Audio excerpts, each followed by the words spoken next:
Recent గా Donald Trump అమెరికాకి president అనే విషయం మనందరికీ తెలిసిందే. సో ఆయన ప్రెసిడెంట్ అయిన తర్వాత జనవరి 20న ఒక స్పీచ్ ఇచ్చారనమాట. ఆ స్పీచ్ లో ఏం చెప్పారంటే నేను ఎవరైతే మన మన కంట్రీ అంటే లైక్ అమెరికాలో ఎవరైతే ఇల్లీగల్ గా ఉంటున్నారో వాళ్ళందరినీ కూడా తిరిగి వాళ్ళ దేశాలకు పంపించేస్తారని చెప్పారు. సో ఈ మాట ఎప్పుడైతే డొనాల్డ్ ట్రంప్ గారు చెప్పారో, ఇల్లీగల్ గా ఎవరైతే ఉంటున్నారో అది ఏదర్ ఇండియన్స్ అయినా ఉండొచ్చు, లేకపోతే చైనీస్ అయినా, సౌత్ కొరియా, ఇలా కొన్ని కొన్ని దేశాల వాళ్ళు ఇల్లీగల్ గా ఉంటున్న ఎవరైతే ఉంటున్నారో వాళ్ళందరూ కూడా ఈ మాట వినగానే చాలా భయపడిపోయారు అనమాట.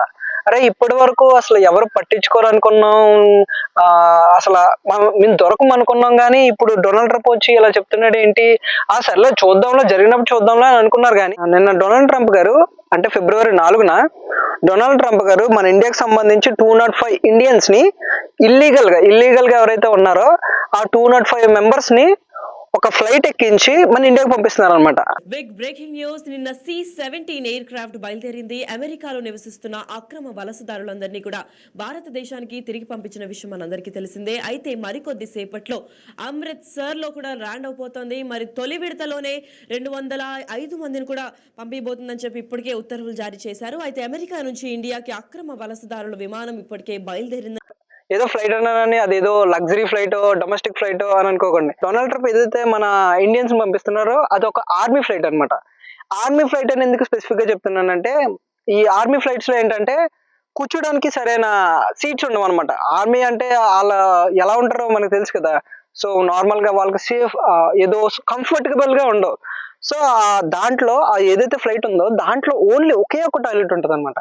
సో వీళ్ళు చేసే జర్నీ ఏమో 24 అవర్స్ జర్నీ. అంటే అమెరికా నుంచి మన ఇండియాలో ఉన్న పంజాబ్ అమృత్సర్ ఎయిర్పోర్ట్ కి రావడానికి 24 గంటల టైం పడుతుంది అనమాట. సో అలాంటి ఏరోప్లేన్ లో పంపించారనమాట.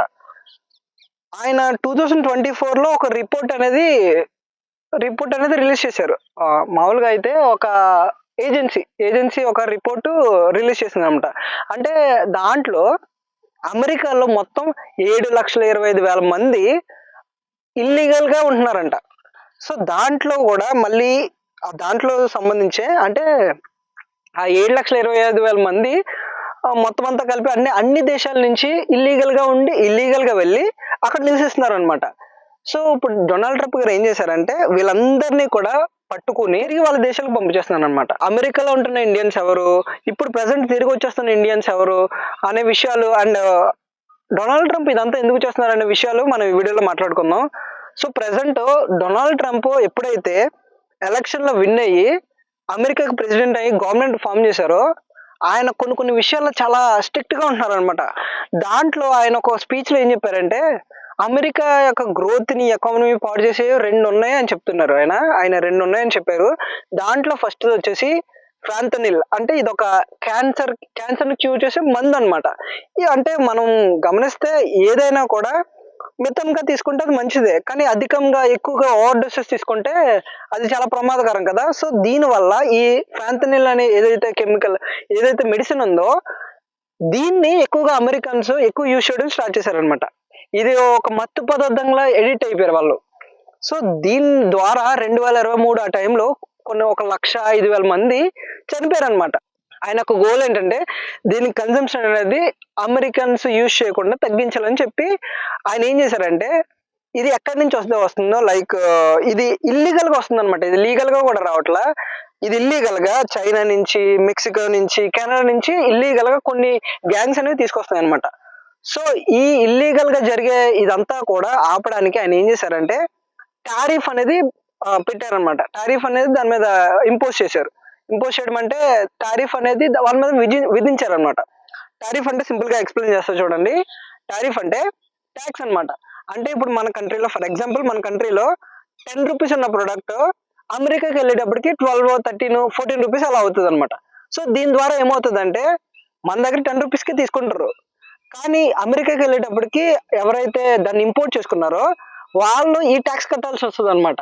అంటే 14 రూపాయలు, 15 రూపాయలు కట్టి వాళ్ళు అది తీసుకోవాల్సి వస్తుంది అనమాట. సో ఇలాంటిది జరగకుండా, సో అది అంతేకాకుండా వాళ్ళ యొక్క అమెరికా యొక్క ఓన్ ప్రొడక్ట్స్ వాడడానికి కూడా ఈ టారిఫ్ అనేది విధించారు. అండ్ నెక్స్ట్ వచ్చేసి సెకండ్ వన్, ఇల్లీగల్ గా ఎవరైతే ఉంటున్నారో వాళ్ళ వల్ల సగం మా అమెరికా అనేది నాశనం అయిపోతుంది, అమెరికా గ్రోత్ పడిపోతుంది, సో వీళ్ళ వల్లే అమెరికా గ్రోత్ పడిపోతుంది కాబట్టి ఆయన ఏం చేశాడంటే ఆ స్పీచ్ లో ఎవరైతే ఇల్లీగల్ గా ఉంటున్నారో వాళ్ళందరినీ ఏలియన్స్ అని లేకపోతే క్రిమినల్స్ అని ఆయన సంబోధించారనమాట, అంటే రిఫర్ చేశారు వాళ్ళని. సో ఇప్పుడు మనం అసలు ఇల్లీగల్ ఇమిగ్రెంట్స్ అంటే ఎవరో మనం ఇప్పుడు చూద్దాం. ఇల్లీగల్ ఇమిగ్రెంట్స్ లో 2 టైప్స్ ఉంటారు అనమాట. సో ఫస్ట్ టైప్ వచ్చేసి వాళ్ళు ఏం చేస్తారంటే కొంత ఏజెన్సీలకి కొన్ని 50 లక్షలను లేకపోతే కోటి రూపాయలు 50 లక్షలు 60 లక్షలు 70 లక్షలు ఇచ్చి వాళ్ళు ఇండియా, ఫర్ ఎగ్జాంపుల్ ఇండియా అయితే ఇండియా నుంచి వెళ్ళే వాళ్ళు అయితే ఇండియా నుంచి మెక్సికో సిటీ వరకు ఒక ఫ్లైట్ లో వెళ్తారు. ఆ ఫ్లైట్ దిగిన తర్వాత నెక్స్ట్ ఆ ఫ్లైట్ అయితే దిగిన తర్వాత వాళ్ళు మెక్సికో సిటీ దగ్గర నుంచి అమెరికాకి బై ఫుట్ అంటే కాలినడకన, అంటే వాళ్ళు ఇల్లీగల్ గా వెళ్తున్నారు కాబట్టి కాలినడకన వెళ్ళి అక్కడ ఒక బార్డర్ అనేది ఉంటది అనమాట. ఆ బార్డర్ ద్వారా అమెరికాలోకి ఎంటర్ అయ్యి అక్కడ అందరిలో కలిసిపోయి నార్మల్ ప్రజల్లో జీవిస్తున్నారు. ఇది first type of illegal immigrants. So వీళ్ళకి ఏంటంటే వీళ్ళ దగ్గర ఎలాంటి అథరైజేషన్ లేదు, ఎలాంటి గవర్నమెంట్ రికగ్నిషన్ లేదు, అంటే గవర్నమెంట్ కి తెలియకుండా వీళ్ళు వెళ్ళారనమాట. వీళ్ళు ఏమనుకుంటారంటే ఎంతమంది, ఇది అమెరికా అనేది ఒక పెద్ద కంట్రీ, దాంట్లో మమ్మల్ని ఎవడు పట్టుకుంటారా అని వీళ్ళదేమా.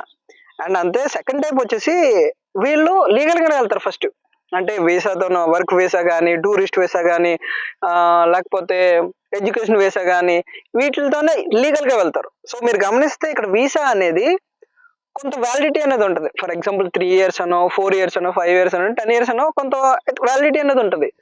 ఈ second type of illegal immigrants ఏం చేస్తారంటే అనేది ఎక్స్పైర్ అయిపోయినా కూడా కామ్ గా సైలెంట్ గా ఎవ్వరికి తెలియకుండా అమెరికాలోనే జీవించడం స్టార్ట్ చేస్తారు అనమాట. ఇప్పుడు ప్రెసెంట్ అసలు ఏం చేయాలంటే వీసా అయిపోయిన తర్వాత ఏం చేయాలంటే తిరిగి మన దేశానికి, ఇండియన్స్ అయితే మన దేశానికి వచ్చేయాలి. కానీ వీళ్ళు ఏం చేస్తారంటే అమెరికాలో ఏమున్నదంటే అమెరికా ఒక డెవలప్డ్ కంట్రీ కాబట్టి, ఇప్పుడు ఫర్ ఎగ్జాంపుల్ మనం చూసుకుంటే అమెరికాలో ఒక డాలర్ వాల్యూ వచ్చేసి, అమెరికాలో ఉన్న ఒక డాలర్ వాల్యూ మన ఇండియాలో 86 రూపీస్ ఉంది. ఫర్ ఎగ్జాంపుల్ 84 to 86 రూపీస్ ఉంది అని అనుకుందాం ప్రెసెంట్. సో దీనికి అలవాటు పడిపోయి, కొంత లగ్జరీ లైఫ్ కి అలవాటు పడిపోయి వీళ్ళందరూ కూడా అక్కడ ఉండిపోతారు అనమాట. సో ప్రెసెంట్ ఇప్పుడైతే ఈ డొనాల్డ్ ట్రంప్ అందరినీ పంపించడం స్టార్ట్ చేశారో, సో వీళ్ళందరూ ఇప్పుడు ఏదైతే ఉన్నారో, ఏదైతే సర్వే ప్రకారం తెలిసిందో 7,25,000 మంది ఎంతమంది అయితే ఐడెంటిఫై ఉన్నారో వాళ్ళల్లో 18,000 మందిని ఐడెంటిఫై చేశారు. ఆ 18,000 మందిలో ఇప్పుడు పంపించింది కొంత ఒక 1% ఎంతమందినో 205 members ని పంపించారనమాట ఇప్పుడు ప్రెసెంట్ ఇండియాకి. అండ్ మన ఇండియా కూడా ఏం చేసిందంటే సరే పంపించండి, నేను కూడా అంటే ఇప్పుడు ఇండియాకి అమెరికా కావాలి, అమెరికా సహాయం కావాలి, అండ్ అలానే అన్ని దేశాల సహాయం కావాలి కాబట్టి మన వాళ్ళు ఏం చేశారంటే సరే పంపించండి, మా వాళ్ళే మేము చూసుకుంటాం అని చెప్పేసి ఇప్పుడు పంజాబ్ అమృత్సర్ ఎయిర్పోర్ట్ లో వాళ్ళని రిసీవ్ చేసుకోవడానికి వెళ్ళారనమాట. సో ఈయన మన ఇండియన్ గవర్నమెంట్ డొనాల్డ్ ట్రంప్ ఏం చెప్తుందంటే వాళ్ళు వచ్చిన తర్వాత అసలు ఎందుకు వచ్చారు, ఇలాంటిది నెక్స్ట్ జరగకుండా ఏ ఏజెన్సీ ద్వారా వచ్చారు, అసలు ఎలా వెళ్ళారు, ఇల్లీగల్ గా ఎలా ఉండగలిగారు, ఇదంతా మేము తెలుసుకుని నెక్స్ట్ ఇది జరగకుండా చూసుకుంటామని చెప్పారనమాట. సో దీని అంతటిని బట్టి మనం చూసుకుంటే, దీనంతా కూడా మనం ఇప్పుడు నేను మాట్లాడిన దానికోసం మనం చూసుకుంటే అమెరికాలో ఇల్లీగల్ గా జీవించడం అనేది ఇకపై అసాధ్యం అనే చెప్పాలి. ట్రంప్ చాలా సీరియస్, కొంచెం చాలా స్ట్రిక్ట్ గా పెడుతున్నాడు అనమాట రూల్స్. ఈ విషయంలో చాలా స్ట్రిక్ట్ గా అయిపోయాడు. మాక్సిమం ఎవరైతే వర్క్ పరంగా వెళ్తారో లేకపోతే టూరిస్టులుగా వెళ్తారో వాళ్ళ వీసా వ్యాలిడిటీ అయిపోయిన వెంటనే తిరిగి వచ్చాడు బెస్ట్, లేదంటే ఇంకా కఠినంగా చర్యలు తీసుకుంటాడు అనమాట. సో ఇప్పుడు ఆ ఆర్మీ ఫ్లైట్ లో పంపించడం వెనకాల కూడా ఇదే రీజన్ అనమాట. ఇప్పుడు ఏంటంటే ఎవరు నెక్స్ట్ ఇల్లీగల్ గా వెళ్ళి అక్కడ ఉండి చేయాలంటే నెక్స్ట్ కూడా వాళ్ళ గతి కూడా ఏదో క్రిమినల్స్ ని పట్టుకెళ్తున్నాడు, సంఖ్యలు వేసి పంపించాడు అనమాట ఇండియన్స్ ని. సో దీన్ని బట్టి నెక్స్ట్ మనం ఎవరో కూడా ఇల్లీగల్ గా ఉండరని చెప్పేసి మిలిటరీ ఎయిర్ప్లేన్ ఏదైతే ఉందో దాంట్లో పంపించాడు అనమాట. ఈ వీడియో మీరు ఇక్కడ వరకు చూసినట్లయితే ఐ హోప్ నచ్చిందనే అనుకుంటున్నా. సో నచ్చితే ఈ వీడియో లైక్ చేసి షేర్ చేసి సబ్స్క్రైబ్ చేయండి.